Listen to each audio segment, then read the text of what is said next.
Greetings and welcome to another episode of Q Points Podcast. I'm DJ Sir Daniel. And my name is J. Ray, sometimes known by my government as Johnny Ray Cornegay III, and we are going back in time to something I somehow avoided, Sir Daniel. Listen, I can't believe that you and I have been co-hosting Q Points for, 4 years now? We've known each other for over a decade. We've been entangled musically for as long as we've known each other. The fact that you have never ever watched an episode or seen an episode of Being Bobby Brown is, I don't know, it feels irresponsible. And you know, you just knowing me, you know that I've seen it because I like foolishness, I like camp, and Being Bobby Brown was all of those things encompassed in like what, an hour's worth of reality. They were short shows. They were so I finally have seen some episodes, y'all. They were like 30-minute episodes, which was totally surprising. It was only 30 minutes? Yes. It felt like an hour. Okay. It did feel like, baby, though. We'll talk about it. We'll talk about it. So when J. Ray and I were discussing Being Bobby Brown on the show, I said, you know what? We've got to pull in someone who was right there in the zeitgeist of reality television, but not just as a viewer, but somebody who built a career as a commentator of reality television shows, as well as other pop culture phenomena.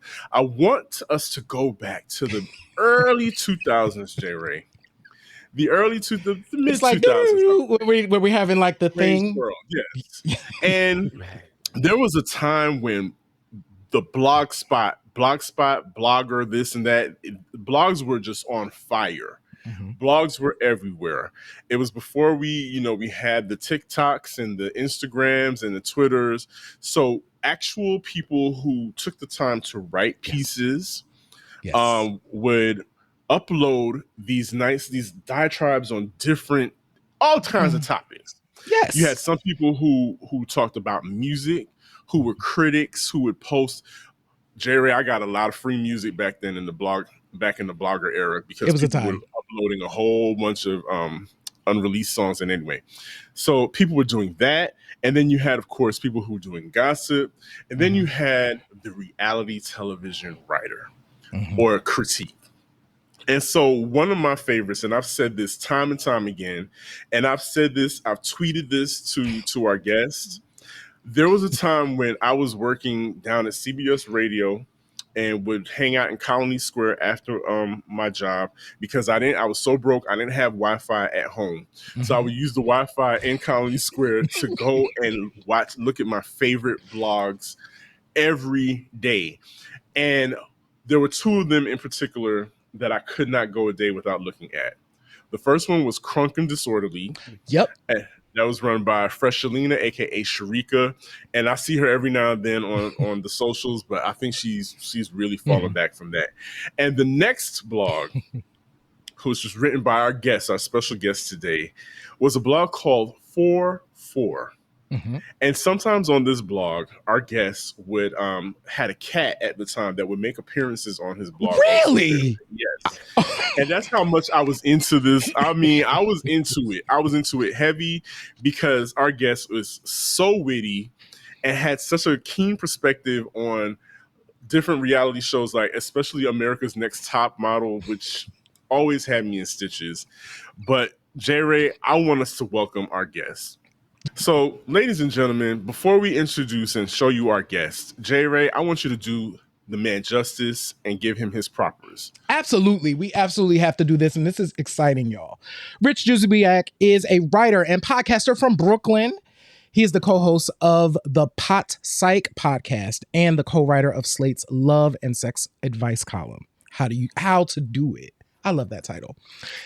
His work has appeared in the New York Times, Pitchfork, Time, Esquire, the Washington Post, the Los Angeles Times, and more. Q Points family, it is our absolute pleasure to welcome Rich Juzwiak to Q Points. Rich, hello. Hello. Welcome. Thank you. That was such a nice intro and such a nice walk down memory lane, especially Crunk and Disorderly. I read that every day too. I was Fresh and I talked all the time.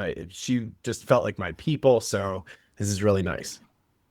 Absolutely. Thank you for joining us.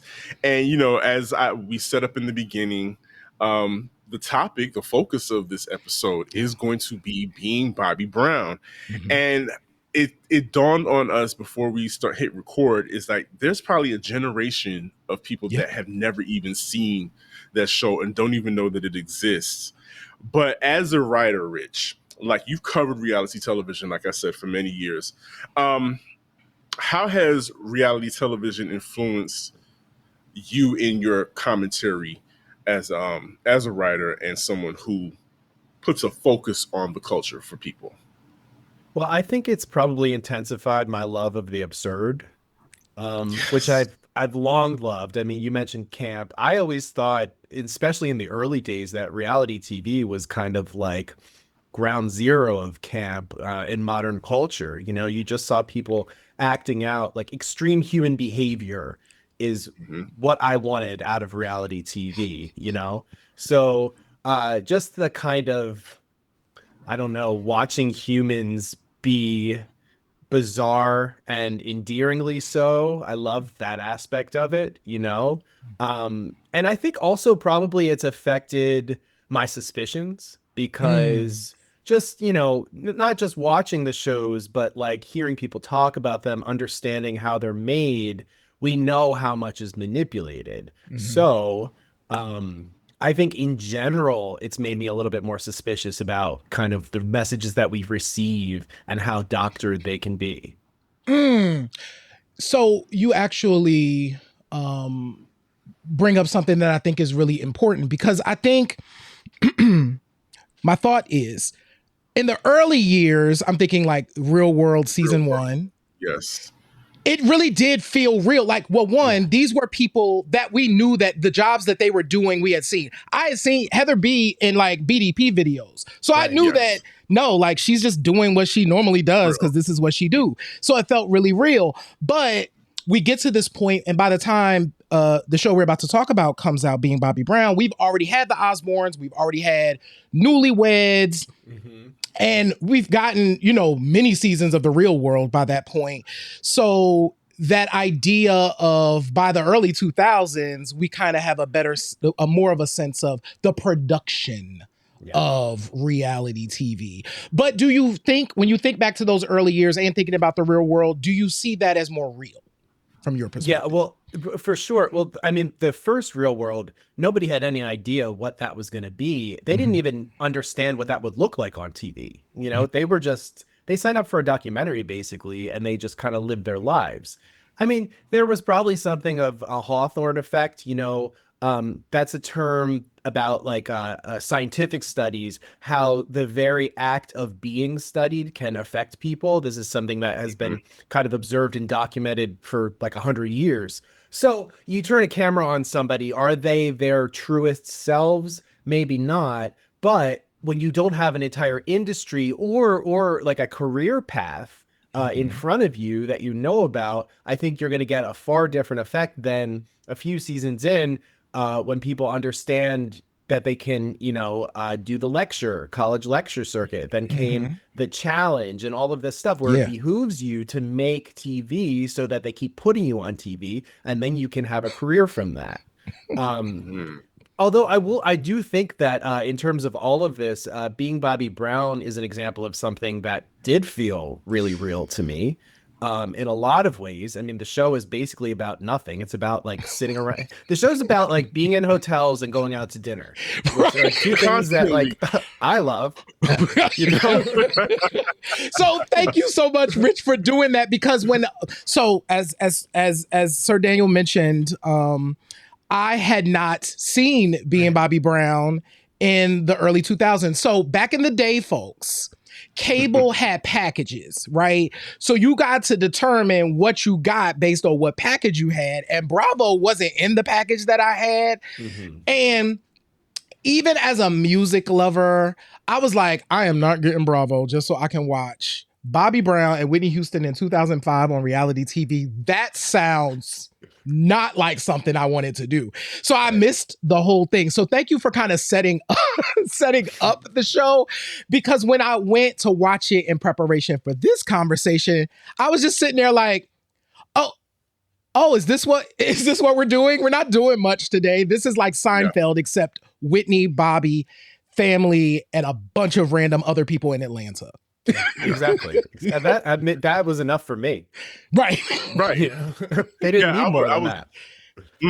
I was completely sold from the beginning, but I will say this, Jerry, Rich, I really do believe that Kathy Griffin is really the one that set up and like lobbed that ball out the ballpark when it came to being Bobby Brown, because she, I think, was the starting point for us having this interest in who Whitney Houston was outside of what we saw on videos and performances, because Kathy Griffith's celebrity accounts of run-ins with celebrities, but her Whitney Houston stories were always way over the top and hilarious. Right. Like there was an instance where she said, "I ran into Whitney Houston," and she just stopped and stared at me and said, "You're funny."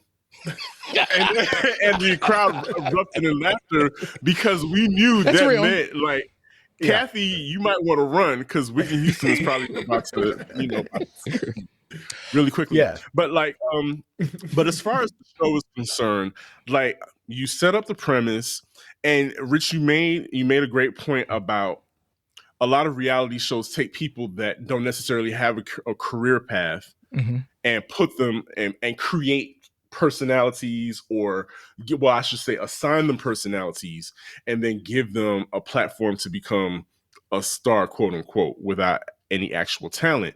But with being Bobby Brown, though, Whitney Houston and Bobby Brown are tried and true celebrities, performers, all of that. Just looking back on being Bobby Brown, why do you think it became such a cultural touchstone? Well, Whitney is the foremost reason, I think. You know, look at the years leading up to it.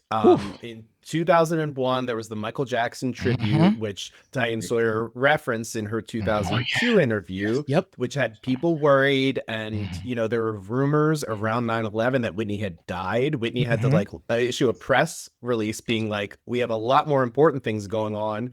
I'm alive." So there was the Crack is Whack Diane Sawyer interview, which like I thought was really overblown the way that people reacted to it. I thought Whitney made a lot of good points, including I want to see the receipts, because like literally how would somebody else know about her drug bill if they didn't have receipts? Yes, Rich. People made fun of that, but she was right. Do you know Diane? Do you? Whitney, we love you so much. Oh my God. Miss that lady. And then there was, you know, the 2003 trip to Israel with the Black Hebrews. And it's like, now what are they doing? And also, you know, before that, Whitney and Bobby were always this kind of topic of conversation, mystery, not just because of the, you know, then lesbian rumors about Whitney, but the fact that people said, oh, they're so mismatched. Why are they together? That doesn't make sense. So this show offered a view, a bird's eye view, a bug on the wall view of what that would be like. And also because it was so raw, you know, a lot of the kind of things that people were picking up on were Bobby talking about digging stuff out of Whitney's butt and their sexual kind of relation, the way that they related to each other in a very kind of sexual way. For the record, I don't think I've been rewatching actually for my podcast for like a Patreon tier, rewatching the Osbournes, who lived in filth, literal filth. I mean, like dog feces all over the place. And I don't remember people really getting on them the way that they got on Bobby and Whitney, who were just, I mean, I don't think this show is that outrageous in terms of what it's portraying. You know, they obviously were doing drugs, and in some scenes they seem really high, but you know, they were smoking blunts, and okay, maybe they had some coke in the blunts, but it wasn't like, I don't know. What we're seeing on that show is not kind of the belly of the beast. These are two functioning people spending time with each other, laughing so much with each other. And for me, at least, I never really doubted Bobby and Whitney's love, but this show made me absolutely certain that they were completely in love with each other. Maybe codependent, but that love is so strong on that show. If you want to talk about family values, there you go, being Bobby Brown. Wow.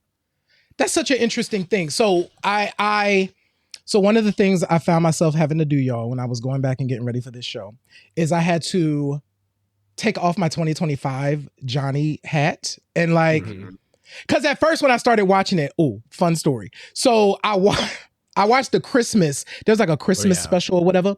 And I kind of remember pieces of this because I remember when the choir came to the house and Whitney was, and I'm like, Lord, this is a lot. So I do remember seeing that at some point at the time.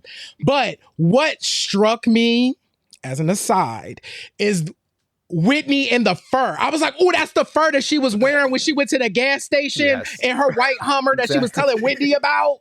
Totally. That's the fur. So that struck me immediately, right? Yes. Now, back to the show. So I think at first I was like, oh God, I can't do this. Knowing all the stuff that came later, right? All the stuff that we know now about the totality of Whitney's life, her experience, and what she was going through, I was kind of sitting with that as I was watching the show. But at some point, I was like, okay, Johnny, but take a second, right? And then take all of that off and just watch this from a 2005 perspective. And then I'm like, okay, I can kind of see how this would be entertaining for people to see in 2005 because we're getting to your point, a fly on the wall view of Whitney Houston at home. Right. Doesn't get bigger than that. No. Yeah. Nobody. Sorry. Go ahead. No. You. I was just gonna say. I think that was the draw. That was the hook, especially for the channel. Was because there would be a lot of scenes where she wasn't there. She wasn't on camera, and then she would all of a sudden appear. And it was like, oh, it's about to be on now. Whatever's about to happen, all the cameras were focused on her. So, but yes, please go ahead, Rich. I didn't mean to cut you off. No, not at all. I don't think, Nick and Jessica were kind of coming up, and Ozzy Osbourne obviously had, he's a rock god, but I don't think that you could really argue outside of the 80s that he was A-list. Whitney Houston was A-list. Whitney Houston was A-list from, the time that You Give Good Love broke through the rest of her life. So it was a huge deal that somebody of that stature was doing a project like this. Yeah. Absolutely. I'm wondering to that point then, because one of the other things, like I said, I had to kind of suspend belief. I'm thinking about two things. I'm thinking about the legacies, Whitney's legacy specifically, because it's I was talking to Sir Daniel before you hopped on, Rich, about how different Bobby Brown is today. And I can't imagine Bobby wanting to even see being Bobby Brown, just kind of looking at him in 2005 and looking at where he is today. I'm sure he would be like, nah, son, I live that, I'm good, right? Yeah. But I've been thinking about their legacies. And the other thing I was thinking about is, one, was this exploitative? Okay, at the time. So Rich, how were you seeing this from your blog, right? Where do you see this show falling? Definitely entertaining. Was it exploitative? Do you feel differently today than you felt then? What's kind of your thought process? Okay, well, to your point, it's hard to watch this show with a light heart, right? Because 2/3 of the main family unit that we're watching are no longer with us. Yes. And there's just tragedy upon tragedy there. The fact that Bobby Christina died is so insane. I can't, sometimes I forget, I think about Whitney's death multiple times a week. It was every day for the 10 years after, basically, and it's still very frequently. But Bobby Christina is almost another level of just so tragic. So there is that aspect, I think it's a really kind of complicated question. I think exploitation in general is a really complicated question because like entertainment and certainly like mass culture basically exists to exploit. Sometimes it's done more ethically than others, but there's almost always a bunch of usually white powerful people in control of something and that are profiting more heartily than the people are actually involved. This is just the music industry. Releasing a record is exploitation. Yeah. I do think that something that makes Being Bobby Brown a little bit different is, in my understanding, this show was filmed and wrapped by the time they were selling it. I'm pretty sure, I might be wrong about that, but I think that a lot of it was in the can when they were taking it to different outlets, and it was Bobby Brown's production company. So if it's exploitation, then Bobby Brown is exploiting himself. Now, Whitney, I'm pretty sure in the Oprah interview, I meant to go back and watch it because I've watched that interview so many times, the 2009 Oprah interview, I think it is, 2009. I'm pretty sure that Whitney said that she did it for him. Like, she didn't want to do it, and she did it for her husband, who really wanted to do this thing. So I don't know. I mean, did he exploit her? Kind of. Whitney also, I mean, you watch this show. Do you think Whitney was going to do anything she didn't want to do for like a long period of time? I don't get that sense. No, Right? she was very much in control of what Whitney Houston wanted to do. Exactly. Exactly. She knew. So it's hard. Drugs are involved, and they obviously led to her downfall. But it did seem at this point, maybe it's just good editing, but it did seem at this point that they kind of had a handle on it, that the drugs were still kind of party.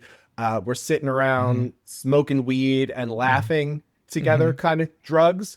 So you're not watching junkies, collapsed on a street corner in this show. Right. So I don't know. I tend to think of it as kind of like on the less exploitative side of things, but I certainly would understand that argument given the entire context of what was happening. I think that's fair, because if you fast forward to today, like, there was supposed to be a DeBarge reality show, and we're well versed in the triumph and tragedy of the DeBarge we were like, we don't want that.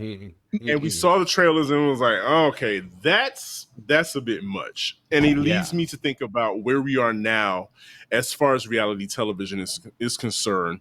And to your point, Rich, earlier about it being like an industry that calls for your pound of flesh, but the sheep per se are kind of leading themselves in by the leash themselves now, because reality television has become this springboard for stardom, for fame, for wealth, and I think a lot more people are more intrigued by the fame part now. That's my opinion.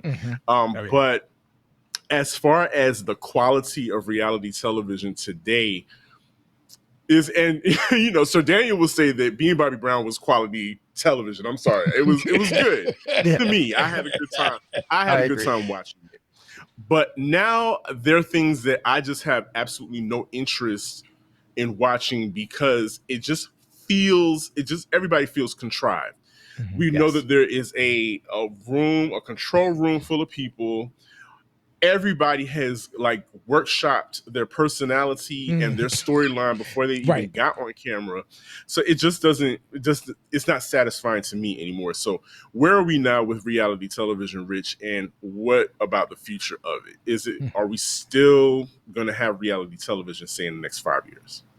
Yeah, well, I mean, I think that like this specific type of reality TV of celebrities existing has kind of fallen off in a big way. I mean, there are still shows. There was the Baldwins. There's Sylvester Stallone is on a reality show too about his family. Yeah. I didn't know that either till I saw commercials for it, and I was like, I'm gonna skip that. I didn't need to know about that.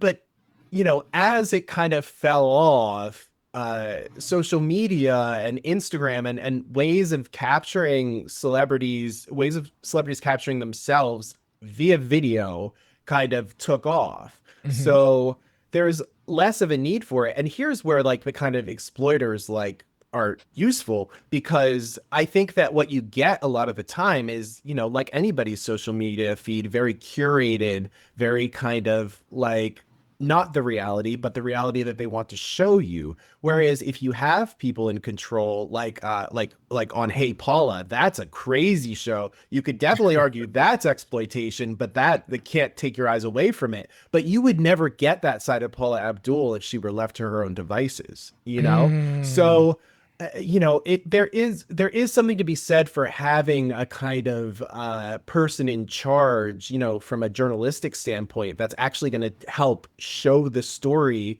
as it will look to observers, as opposed to, oh, I'm having this subjective experience and I'm going to show you what it is. So for me, like what's come close to being Bobby Brown is something like Justin Bieber crashing out on Instagram, or even like Britney Spears' memoir. I thought that like that in terms of like, oh, we're going to get something really good. The Britney Spears memoir came closest to feeling like Bobby Brown, being Bobby Brown since being Bobby Brown to me, you know? Okay. I absolutely thank you so much for giving us that perspective, and especially in the world that we live in now with social media, I think that's a really important point. I am curious, before we transition out of being Bobby Brown, we have a couple more things we want to chat about.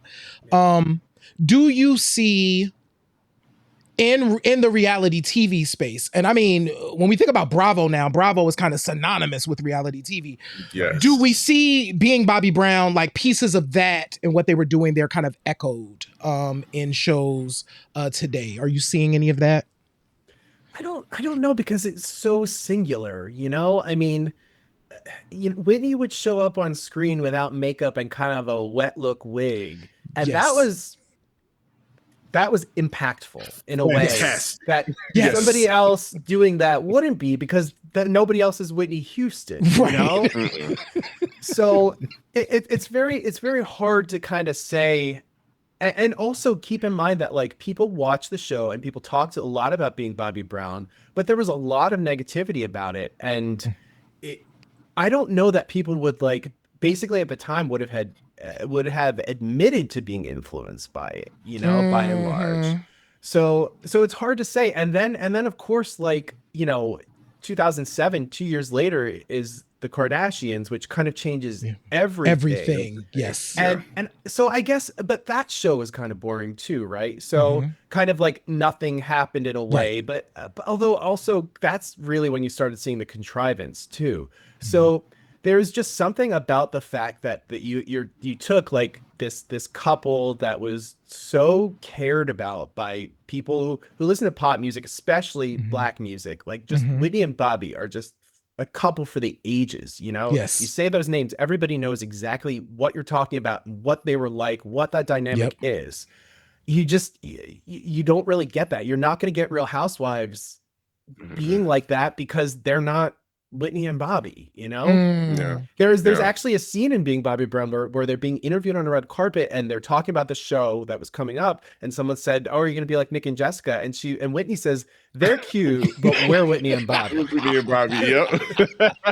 Absolutely. Nippy, and we she miss was you. right. She was absolutely right. She was right. And absolutely nobody else can compare to those two. No. So quick transition, you know, while we have you here. Yes. Because we know you've got your ear to the street. What is like really, what has really got you going these days, Rich? What do you just like tap your veins and you want to inject it into you daily as far as pop culture is concerned? Well, my favorite record of the year is the Twigs record. Speaking of, I love that. R&B It's and Sexua. house. Yeah, Yes. Sexua. Yes. To me, she's kind of like the platonic ideal of a pop star, where she does stuff that's so far out and yet is able to kind of keep things intelligible to a kind of wide-ish audience. You know, it's the thing that kind of like Bjork and Prince and Timbaland and Kate Bush had, where they are making pop music, but it sounds like of another world.